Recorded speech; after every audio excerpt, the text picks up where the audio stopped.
কবিতা আজকে আমি বলবো। কবিতার নাম ভবিষ্যৎ। কোথায় গেল স্বাধীন দেশের স্বাধীন ভাষার দেহ?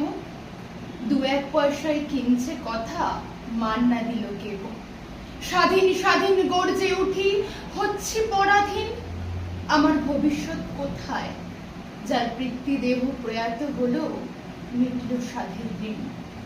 এটাই কি ভবিষ্যতের মানে? নারীরা পালিয়ে গিয়ে বিয়ে করে, নয়তো দেখে শুনে দান হবে। বিদ্রুপ সহ ব্যঙ্গ করে সমাজ গণনা করে।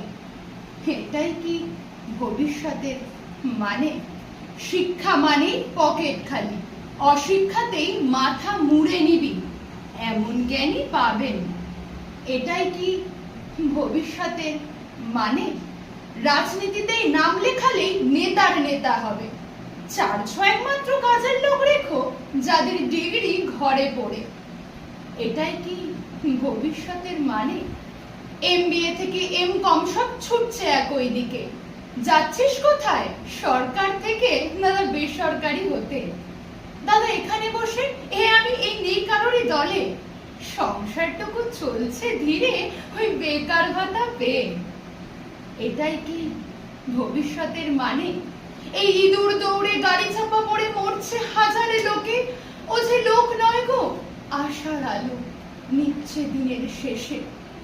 এটাই কি ভবিষ্যতের মানে? ভুল ভ্রান্তি থাকলে আমার ক্ষমা করে দিও মোরে। সমস্যাটা বাড়ছে যেভাবে, ভবিষ্যৎ কোথা থেকে বাঁচে? ধর্ম ঘটে শিক্ষা যেথা পদপৃষ্ট হবে, গুলিবিদ্ধ রক্ত বুকে মাছাড়া নিদ্রা নেবে। নারীর টানে ধর্ষককারী হাসপাতালে ঢোকে। শাস্তি কি তারা আদেও পাবে? প্রশ্ন জাগে মনে। যেখানে খেলোয়াড় তার স্থান পেয়েছে দেশের বদ্ধ কোণে, তবে প্রশ্ন জাগে আমার ভবিষ্যৎ কোথায়, যার বর্তমানই ধ্বংসে গেছে? এটাই কি ভবিষ্যতের মানে? আপনাদের কাছে